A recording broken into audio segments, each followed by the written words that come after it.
Ladies and gentlemen, welcome back to the channel. I want to get into a logical price prediction for AMC stock by the end of this week, because as you guys know, this week could potentially be a big one for this court proceeding situation. We can only speculate if we're going to get an announcement this week or a week from now or 2 weeks from now.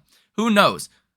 Could happen this week. Now, what could that mean for AMC stock? Well, we're going to get into it here in this video, not to mention the economic data coming out is also going to be very, very important. So, ladies and gentlemen, hit the like button, subscribe to the channel, and buckle up if you are ready for all of this information. If you guys also want to come trade with me live in real time, every time I make trades, I put out notifications. We made one last week on Friday that could be a big one. Has a max loss of about $600 per share, or $600 in total, and potentially could make up to $19,000 a bet on Apple for September. So hopefully you guys like that one. That one's pretty good. Now let's go ahead and get into all of this information. So AMC stock on Friday was down 2% in regular trading, down 0.5% in after hours. Now we've seen weakness on the markets, especially that last couple of minutes of trading on Friday was pretty rough. That last, I guess you could call it 2 hours, was kind of a downside move altogether, consistently making lower lows and lower highs. The last couple of minutes, the last about 30 minutes of trading, 20 minutes of trading roughly, you really started to sell off.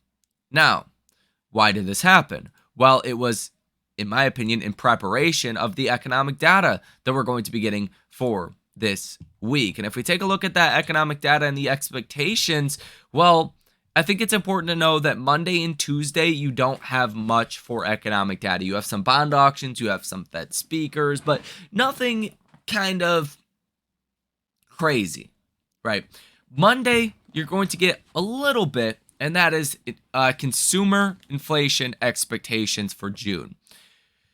This comes out at 11 o'clock in the morning. You're expecting 3.9%. This is 1 year inflation expectations. It's been falling, right? It hit a high in June of 2022 at 6.8%. I mean, your expectation right now is 3.9%. So this would be continuous downside inflation expectations, right? That's what we're expecting. If you see a rise in inflation expectations, that would be strange because the Fed has been raising rates so aggressively. The markets could look at this and you could get a big response. I don't think so. I don't think inflation expectations are going to all of a sudden just rise exponentially, but it's always a possibility. Now, wholesale inventories month over month for May, that also comes in at 10 o'clock in the morning tomorrow. You're expecting negative 0.1%. Last month's reading was negative 0.3%. You've been negative here for a while as inventories are, is starting to get unwound a little bit. So we'll see if that does continue. That would be a positive thing. Now, Tuesday, again, you have some bond auctions. Fed Bullard speaks at 9 o'clock in the morning, but nothing too crazy. Now, if you guys want to look at specifically what times Fed speakers do speak, go ahead and pull this up for yourself, tradingeconomics.com/calendar. Now, Wednesday, you're going to get the inflation data. Now, the inflation data is interesting because month over month headline inflation, you're expecting that to rise to 0.3%. Last month's reading was a positive 0.1% increase. So you're expecting a sharp increase on the month over month basis. Headline year over year, expecting that to fall from 4% to 3.1%, and core inflation to fall from 5.3% to 5%. Core inflation rate month over month, expecting that to fall from 0.4% to 0.3%. So you're expecting a decline across the board besides headline month over month. So odds are we come in line with expectations, and the markets are happy about that. We haven't seen much evidence of inflation reaccelerating, so I really don't think that is going to happen.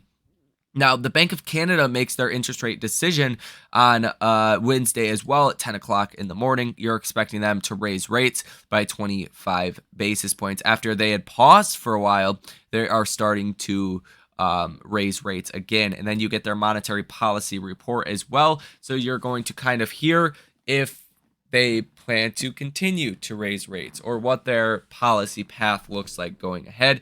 If it's super aggressive, it could have some effect on our markets. Now, a 10-year bond auction comes in at 1 p.m. These tend to be very large, so depending on how the yields fluctuate here, that could be important. Last bond auction we got was for 3.79% on the 10-year yield, while the 10-year yield is now at 4.06%. So we're expecting that to rise. Does it go higher than where the 10-year bond is currently at?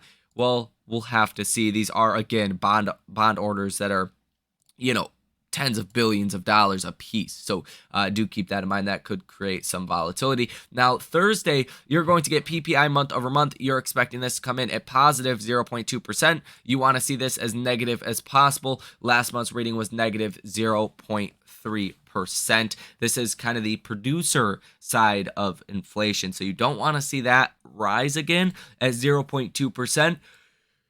12-month annualized, that's about 2.4%. That's not terrible. That's something we could live with, but anything higher than that, not going to be a good thing. And then again, initial jobless claims coming in for July 8th.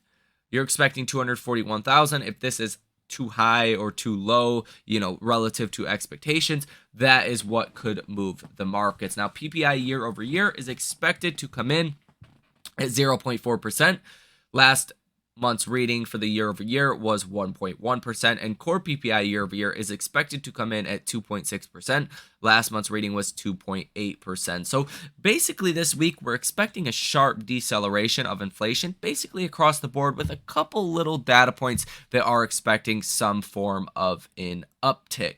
Now, Michigan consumer sentiment preliminary for July, that's going to come out on Friday at 10 o'clock in the morning. You're expecting consumer sentiment to get a little bit better, rising to 65.5 from 64.4 as the previous month of June's number was. Now, inflation expectations, that's what you really want to watch. 1-year inflation expectations expected to come in at 3.1%. Last month's reading was 3.3%. And 5-year inflation expectations expected to come in at 2.9%. Last month's rating was 3%. So I think that could be what is kind of important to the markets, those catalysts and data points. It's hard to say exactly, how things are going to come out, but that will be important. Now, you also will get some bank earnings coming out on Friday, and that will be important. Now, on Thursday, you're going to get some notable names as well, like Delta, Pepsi, Progressive, Conagra Brands coming out in the morning on Thursday. And then Friday pre-market, JP Morgan, United Health Group, Citi, Wells Fargo, State Street, and BlackRock, as well as Ericsson, that will be reporting their earnings. So bank earnings coming in on a Friday is strange. Usually they come in earlier in the week, so hopefully they have some good things to say. I mean, if banks are not doing well, then we could be in for a problem. But by then, we're going to hear the inflation report. We're going to have so much the markets are already reacting to. I don't know how important the bank earnings will actually be. And obviously, I say that they will be important. But if CPI is really, really good or really, really bad, that's going to take precedent over the bank earnings, right? So keep that in mind. Now, as far as AMC stock is concerned, cost to borrow fees recently have exploded. I think that's the biggest story for AMC and will continue to be the big story for AMC for this week. Cost to borrow fees from Interactive Brokers sitting at about 950%. Cost to borrow max at over 1,000%. Cost to borrow average at 987%. AMC stock is on the threshold securities list still for like 10 days in a row now. So definitely some upside pressure put on the short sellers to maybe cover on some of those short positions. Some of the option activity that we have seen recently has also been very bearish, but the last 10 minutes or so of trading that we've seen on Friday, you actually seen a couple $1 million worth of bullish trades head into AMC stock. That could be a sign of maybe something good to come, but we'll see. The overall put to call ratio, as you can see from this chart right here, is very negative. There's a lot of puts being placed on AMC as of recently relative to the calls. Definitely, from what we have seen historically, this is showing a lot of negativity. Now, that negativity, it's worked so far for the shorts. It's worked so far for the bears, but it's already been priced in by the market. So at this point, it's not going to be a big shocker if the judge were to come out this week and say, yeah, AMC, you could do this reverse split. You can raise a bunch of capital. Well, at that point, the trade is over. Now, at that point, the markets look past what has just happened, what has already happened, right? Which would be this arbitrage trade, would be the reverse split. The markets start to look forward to and say, hey, is this bullish or bearish? And it's overwhelmingly bullish. So I think at that point, shorts start to cover on short positions. Now, if this were to happen this week, if this starts, happens on tomorrow, on Monday, I think that instantaneous reaction could be up or down a little bit. And I think if the down move does come off of the initial reaction from, hey, the judge is going to let this reverse split go through, I think that initial downside move could put you at about $4 per share. That's not what I'm expecting. I'm expecting the initial reaction would be positive. If it is positive, I think just in one trading day alone, AMC stock could rally 15 to 20% pretty easily. And that would be before shorts actually started to cover on short position. So a 20% move from here would put the stock at about $5.10 per share. A 15% move from here would put AMC stock at about $4.85 per share. Now, if you start to, after that, see a more aggressive rally and shorts actually covering, right? I don't think this 15-20% move would necessarily be shorts covering, but more people getting into upside positions in AMC. If you do start to see shorts actually covering, that's where AMC stock could easily start to rally back closer to about that $10 level. And I think this would take days, if not weeks. I think this would start an uptrend in AMC that would last a while. Now, it depends if we get the reverse split and how that soon after that. It could be the next day after that, or it could be weeks after that. We really don't have a time frame or guidelines to go off of in terms of actually seeing the reverse split. So I think that does vary into this quite a bit. But overall, I would expect a very bullish reaction the next couple of days and weeks following this actual announcement from the courts, because you're not going to be short on AMC, or you shouldn't be short on AMC if AMC is going to raise billions and billions of capital. That makes absolutely zero sense whatsoever. So my upside price prediction could be as high as $6 per share for this week. If the courts do allow this to go through, either Monday, Tuesday, or Wednesday, I think you're not going to get this move to $6 per share in one day. I think that's a 2 or 3 day event, because that would be a rise of about 43% from here. So I think, 15%, 10%, 5%, that could make some sense, or, equaling about a 40-some% move. That would be my bull case for this week. If nothing happens and we just respond to the economic data and we're still waiting from the judge, then I would put my price prediction closer to about $4.50 per share. I really don't expect much of a move until we get this news from the courts. If the markets do crash for whatever reason and you do get some downside, then that lower end level is about $4 per share to be watching for AMC stock. All in all, I think the downside is priced in, and everyone is so negative in AMC. That's not how it's going to work out, guys. I'm like screaming this from the rooftop at this point.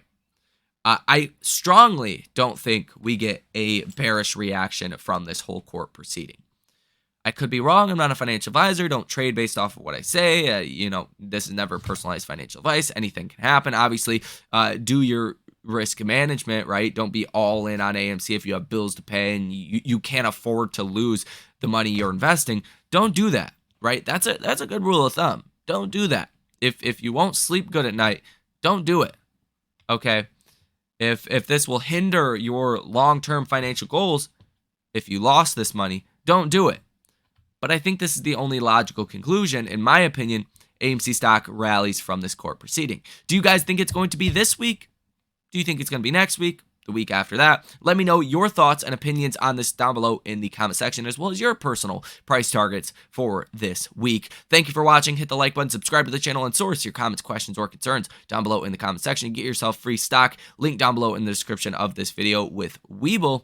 Deposit $1 or more if you want to, but at least $1. Get yourself 15 free stocks. Throw a couple free stocks my way. It's a win-win for everyone involved. And again, if you guys want to come trade with me live in real time, any moves that we get in AMC, any news that we get, we will be trading all of this as well as many other names.